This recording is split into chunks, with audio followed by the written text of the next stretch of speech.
amigos da TV Humana, sou a Nízia Ontem e você está no programa Nos Limites da Eternidade, onde abordamos o Antigo Testamento sob uma nova ótica e nessa nova ótica levando informações interessantes, coisas pitorescas que muitas vezes escaparam ou então nem foram ditas ou lidas pela maioria das pessoas. E nesse outro enfoque, eu vou abordando, né, os reis que nós estamos vendo. No último episódio, nós vimos a morte do rei Saul, que foi o primeiro rei de Israel, e agora nós estamos vendo, né, com a morte de Saul, um novo rei terá que assumir. Esse rei, que já tinha sido ungido há muito tempo, nós sabemos que era o rei Davi. Só que o rei Davi, ele sofreu uma imensa, intensa perseguição do rei Saul, e ele estava inclusive ausente, né, na grande batalha, ausente no sentido de que ele não estava batalhando junto com o rei. Na verdade, ele estava do outro lado, né, daquele rei que estava, que matou, enfim, o rei que estava atacando Saul. E quando ele soube da morte, que ele estava em Ziclague, nessa cidade, Ziclague, era a cidade daquele rei que ele tinha feito um certo acordo. Ele se disse desgostoso, então esse rei deu, né, essa cidade para ele e para sua família. Então ele estava lá e ele ficou sabendo da notícia da morte dos filhos de Saul e de Saul. Lembrando que Jonatas era um grande amigo, que eles desenvolveram uma amizade fraterna, de irmãos, e ele sofreu muito, né? Existe um livro chamado Livro dos Justos, ou Livro dos Retos, que narra bem, com mais detalhes, mas esse livro, ele sumiu, ele só assim, mencionado no próprio Antigo Testamento.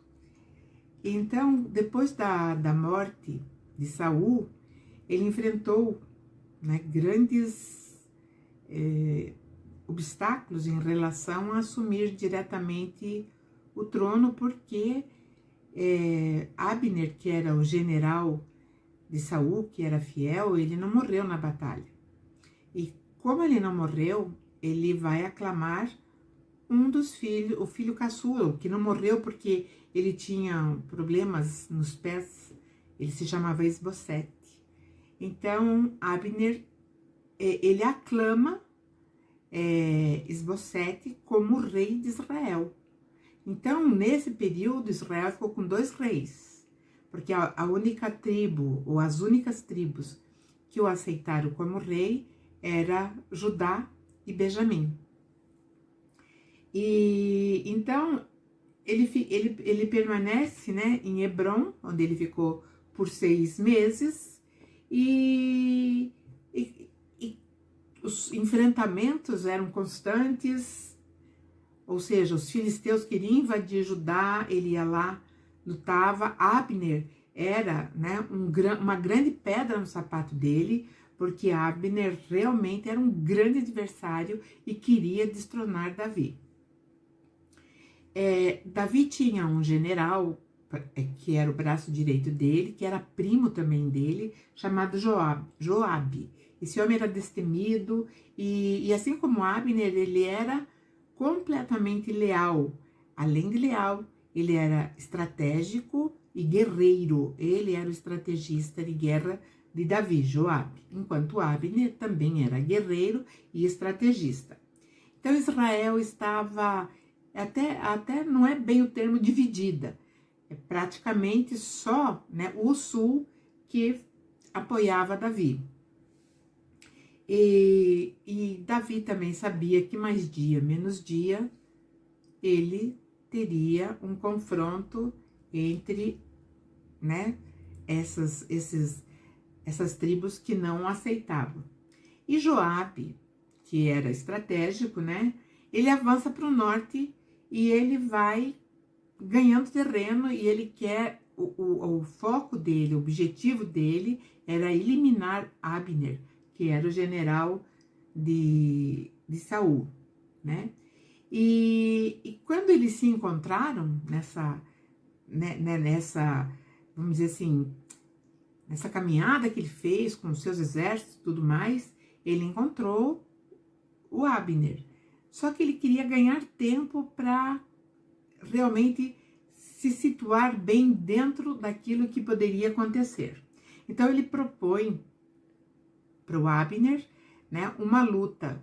Então que Abner escolhesse 12 jovens, né, da tribo de Benjamim, e Joabe vai escolher também 12 do seu exército. E assim eles ficam lutando. Aquele grupo, né, que ficasse mais jovens vivos, eles seriam os vencedores. Então a guerra seria decidida mais ou menos assim. Então esses 24 jovens, eles se enfrentaram numa luta corpo a corpo e não houve sobrevivente. Então todos morreram, né? Enquanto esses jovens lutavam, evidentemente, os exércitos que estavam com Davi, eles avançaram e estavam tomando posição para o ataque. E então houve uma grande guerra civil em Israel, né? A casa de Saul contra a casa de Davi. O reino do norte foi enfraquecendo, porque cada vez mais foram aderindo, né, a Davi como rei. Mas Davi, ele teve vários filhos, assim como ele teve várias mulheres, né? O primeiro filho dele nasceu em Hebron, da sua mulher Ainoã, que no último vídeo eu falei dessa mulher, e chamou-se Amon. Aí ele tinha uma outra mulher, uma outra esposa chamada Abigail. E Abigail, né, deu Quileabe. E a terceira mulher, chamada Maaca, deu-lhe Absalão. O quarto filho da quarta esposa, chamada Agite, né, ela deu Adonias. E o quinto, Cefatias, que era filho de uma outra mulher, esposa dele, Abital. O sexto filho veio de uma mulher chamada Eclá, e que foi chamado de Treão. Todos nasceram em Hebron no tempo que ele permaneceu lá, né? Antes da morte de Saul, ele morou lá 7 anos e meio. Então ele tinha vários filhos, várias esposas, ele já tinha, vamos dizer assim, uma família estendida e, com certeza, muitos problemas. E Davi queria saber quantos descendentes de Jonatas, né, ainda existiam. E lógico que ele sabia que Esbocete estava lá porque Abner já tinha aclamado ele como rei de Israel. E aí ele vai chamar um antigo servo, que disse ter sobrevivido, esse servo, né? Ele diz que um filho tinha sobrevivido. E esse filho tinha uma deficiência nos pés e que vivia assim através do auxílio de amigos. O nome dele era Mefibosete, meio parecido com o outro que já tinha sido aclamado, que ao se apresentar saudou o rei com profunda reverência, dizendo que ele era o seu servo, o seu servidor. O nome vamos dizer assim, do administrador, porque embora ele vivesse no amparo de amigos, eles viviam numa cidade muito pobre, sabe, uma cidade que só tinha pessoas assim paupérrimas. E esse filho, esse descendente de Jonatas, que é Mefibosete, ele vivia junto com Ziba, que era o administrador, com 20 serviçais. O próprio Ziba tinha 15 filhos que ficaram trabalhando para o filho de Saul, né? Que a partir daquele momento, segundo vamos dizer assim, a decisão de Davi como rei, moraria em Jerusalém, junto com ali, né, muito perto da casa de Davi, e todas as refeições ele teria que fazer com o rei. Então ele estava assim, vamos dizer assim, numa liberdade meio que, né, muito vigiada, uma liberdade muito vigiada. Aí aquele Isbosete, também filho, ele ficou indignado porque o Abner, depois que o Saul morreu, foi lá e tomou uma das esposas de Saul. Ela seria uma princesa, né? A condição dela não era de rainha porque ela não era a esposa principal, mas ela era uma princesa. E o Abner vai e toma essa mulher, porque a outra já tinha sumido, né? A Ainoã. E quando Davi soube disso, ele sabia que o Abner estava a um passo de se proclamar rei do norte. E quando o Abner ficou sabendo, ele se alterou, ele ficou completamente transtornado, né? Jogou no rosto do Isbosete, né? Que tudo o que ele tinha, ele devia a ele, o Abner. Se não fosse o Abner, ele não seria ninguém e muito menos teria sido aclamado rei.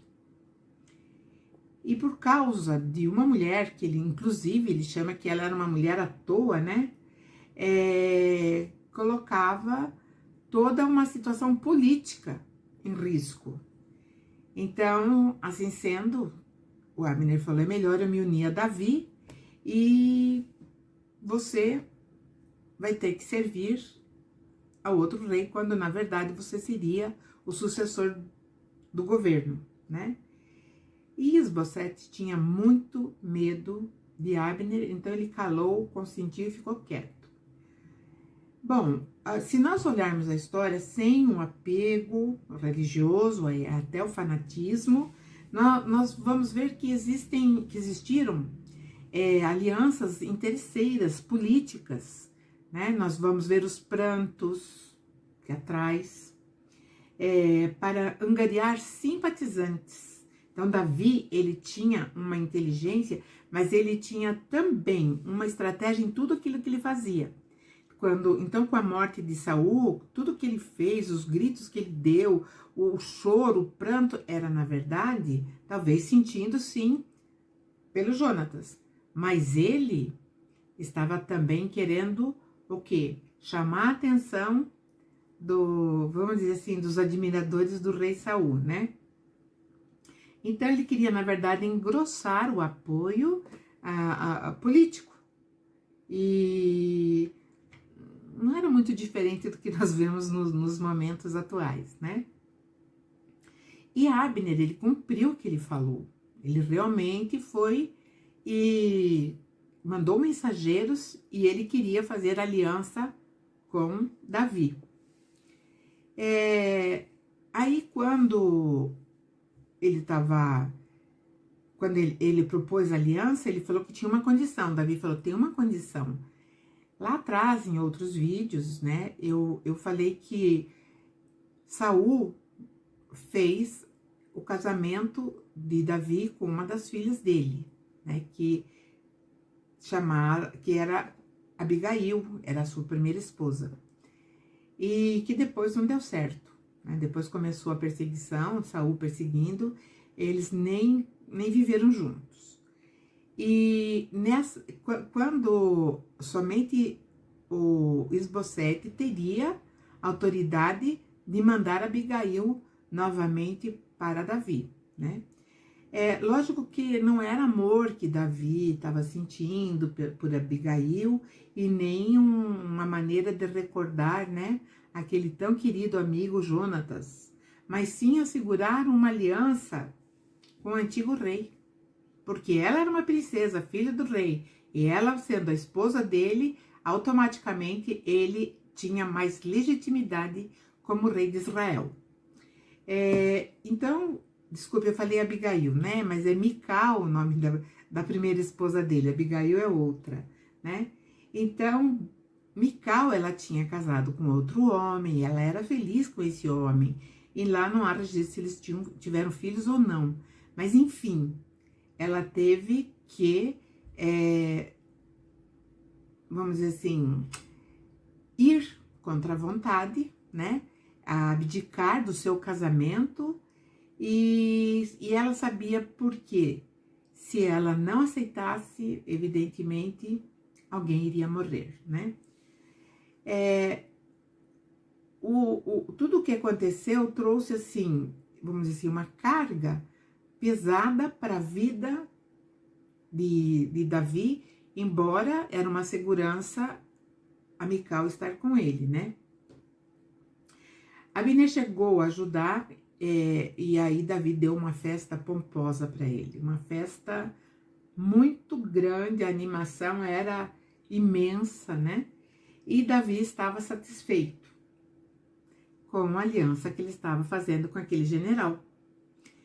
E aí, no final da festa, ele se despede e fala para esse general ir em paz. Joabe não estava na festa, porque ele estava numa batalha contra os filisteus. E ele estava, né, cansado. Quando ele chegou, ele estava cansado e ficou sabendo, né? Ele ficou sabendo que teve uma festa e que o Abner esteve ali e, logicamente, ia ter alguma coisa que poderia, vamos dizer assim, prejudicar o posto que ele tinha de comando junto ao rei Davi. Então, se nós notarmos assim com olhos frios, nós veremos sim que existiu uma estratégia. Eu chamo o Abner, falo que ele é da minha inteira confiança. Joabe, e ele calculou provavelmente, né, a proximidade em que Joabe estaria voltando da guerra, com os despojos, tudo certinho, né? E ele sabia que o Joabe não iria aceitar essa aliança, porque ele sabia também que Joabe era muito perigoso, e que na verdade era uma jogada de Joabe para também ficar como rei de Israel. Então a briga era muito intestina. Então Israel, ela vivia cercada pelos inimigos, filisteus, os heveus, os amorreus, e dentro, né, os próprios reis, as próprias tribos também lutavam entre si. E aí, então, o que aconteceu? Ele percebendo isso, né, Joabe entrou, ficou sabendo, deu meia volta e foi atrás de Abner. E é interessante aí, porque se nós lermos lá o capítulo, assim, nós vamos ver que, na verdade, Davi deixou, pode ir, vá atrás de Abner.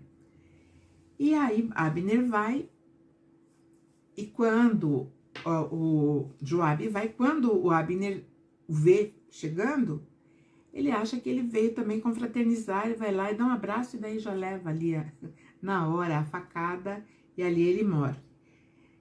Evidentemente que isso foi um alívio, né, para o Davi, porque era um inimigo a menos. Então ele deve ter suspirado aliviado, menos um, né, no caminho.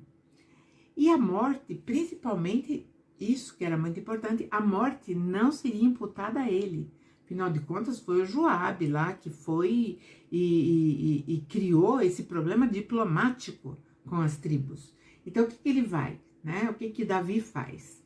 E ele viu, né, que era um presente dos deuses, então ele prepara um velório cheio de rituais, um grande velório, rasga as roupas, chora, pranteia até, sabe, exageradamente, e ele segue o féretro do sepultamento do Abner. E para aumentar a admiração das tribos do norte, né, ele amaldiçoa, assim, num discurso inflamado, ele amaldiçoa Joabe e toda a sua descendência. Porque, na verdade, quem tinha matado o Abner foi o Joabe, não ele. Bom, assim, né, um fora do caminho, estava melhor o caminho para ele abrir agora como um rei de Israel.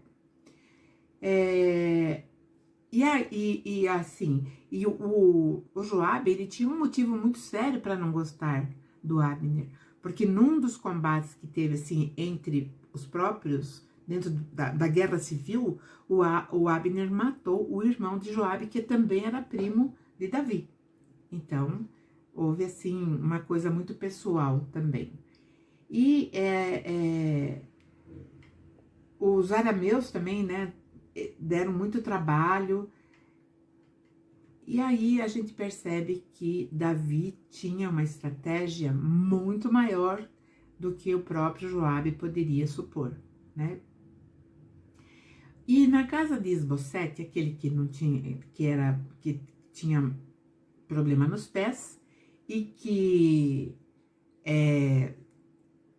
estava com aquele administrador, né, que se chamava Ziba. Então, tinha 2 homens de confiança do rei, né, e eles estavam acreditando que a causa de Isbosete como rei era perdida, não tinha mais como sustentar esse homem, né, Isbosete, como rei, né. Enquanto dormia na sua casa, o rei Isbosete descansava, né, docemente. Esses 2 homens de confiança dele foram lá matar Isbosete, cortaram a cabeça e levaram para Davi. E lógico que foi mais uma pedrinha que foi tirada do caminho ou do sapato de Davi. Então aí a gente percebe, né, que existia assim grandes interesses políticos e que Davi, ele sabia fazer a trama sem sujar as mãos. Para ele, na verdade, foi uma bênção a morte desse Isbosete. Por quê? Né? Mais tarde, mais dia menos dia, haveria sim a reivindicação total. Bom, aí por conta de deixar as coisas mais bem acabadas, né, ele matou aqueles 2 que trouxeram a cabeça, porque eram irmãos. Ele matou justamente para que também ali não houvesse nenhum favor, ele não ficasse devedor de nenhum favor, né? E sepultou a cabeça junto com Abner, ou seja, 2 de uma vez só. Daí, nesse momento, né, com a morte do Isbosete, vieram todas as tribos e se declararam fiéis ao rei. Os reinos vizinhos também estavam criando laços diplomáticos com o rei Davi. Israel agora, né, estava sendo liderada por um rei, né, nacional, não era mais só Judá. Então agora ele era o rei nacional. Provocava e ganhava batalhas com facilidade muito grande, né, com um pequeno exército, sendo, né, cada vez mais aguerrido. Nessa época, provavelmente ele deveria ter em torno de 30 anos, né? E ele então vai ganhando as guerras e ele vai, assim, consolidando o seu mandato de rei. E aí, ele acha que a casa era muito simples, então ele vai num lugar, né, que foi chamado, ele toma a fortaleza de Sião e fixa a residência ali, e que hoje é conhecido como a cidade de Davi. E ali ele constrói, vamos dizer assim, né, o seu palácio, e vamos dizer assim, uma casa bonita, uma casa grande, porque palácio, na verdade, quem vai construir é o filho dele depois que ele morrer, né? Então ele vai para o Líbano, onde ele tinha bons relacionamentos, né, boa diplomacia com o rei que se chamava Irão, e lá tinha madeiras nobres. E então é com essa madeira, que era cedro, é que ele vai construir a sua casa, uma casa real. Depois ele veio para Jerusalém, aumentou sua prole e teve mais mulheres e concubinas. E aí vão nascendo outros filhos, né? Então ele tem muitos filhos. Mas os filisteus nunca deram trégua, nem no tempo dos juízes. Então os filisteus estavam sempre rondando, né? E eles ficaram sabendo dessa união das tribos de Israel, né? E a tomada de Sião, que seria ali a casa do rei. E espalharam-se novamente e fizeram uma grande guerra. E aí vai, né? E ele ganha. E ele tinha assim, ele não tinha medo, ele ia na frente também, ele ia para a batalha. Então ele era um rei presente, assim como Saul foi. Bom, foi muito dificultoso, né? Foram várias situações onde ele teve que realmente arriscar tudo e saía sempre vencedor. Bom, os filisteus, eles eram um povo miscigenado, né? Mas eles eram habilidosos e conquistadores, eles eram territorialistas, então eles queriam a expansão territorial, né?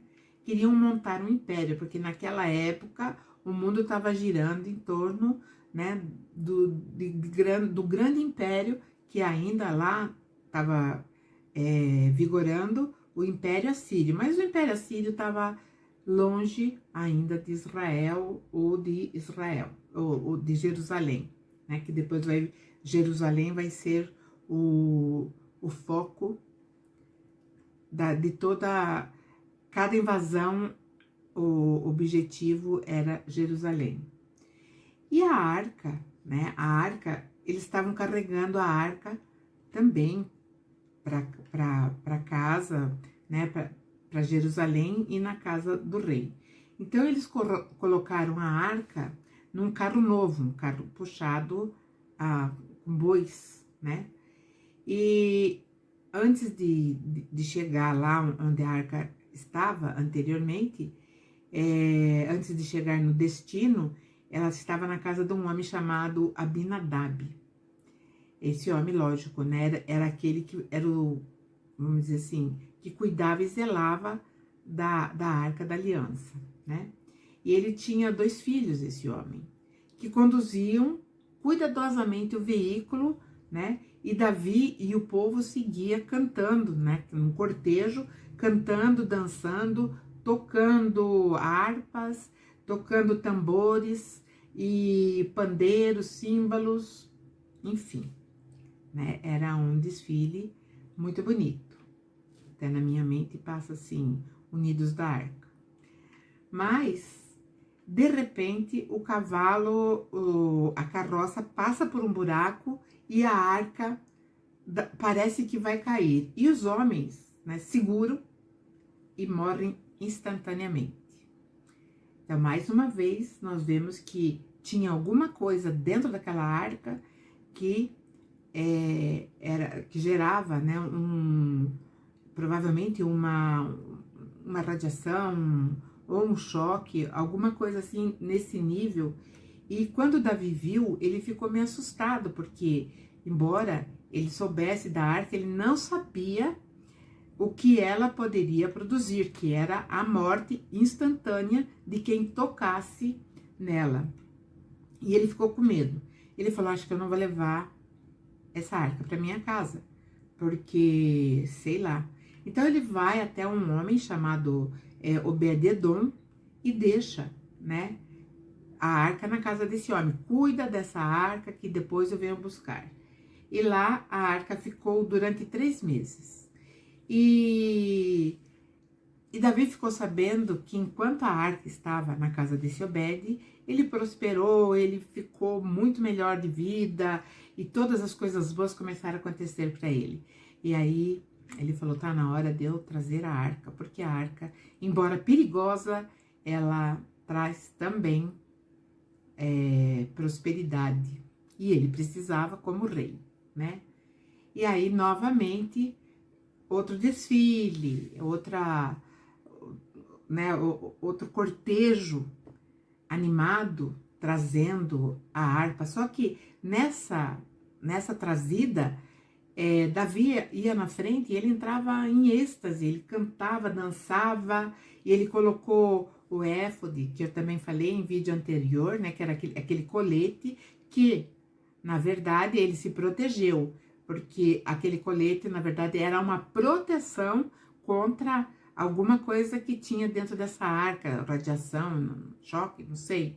E aquele colete, na verdade, era um protetor para esses efeitos.